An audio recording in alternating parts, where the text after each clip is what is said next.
میرے ذہن میں کچھ نہیں چل رہا، بس یہ سمجھنے کی کوشش کرتا ہوں کہ پتھر کیا کہنا چاہتا ہے۔ گوتم ایک پتھر کو بیلنس کر کے ایسے مجسمے بناتے ہیں جو بظاہر ہوا میں معلق لگتے ہیں۔ اسے آرٹ آف راک بیلنسنگ کہا جاتا ہے۔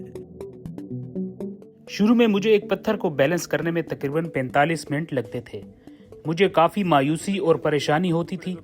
میرا دل کرتا تھا کہ میں اس پتھر کو ٹکڑوں میں توڑ کر پھینک دوں، لیکن آخر کار جب 45 منٹ بعد ایک پتھر بیلنس ہوا تو یہ اتنا شاندار تھا کہ مجھے لگا میں ہوا میں اڑ رہا ہوں۔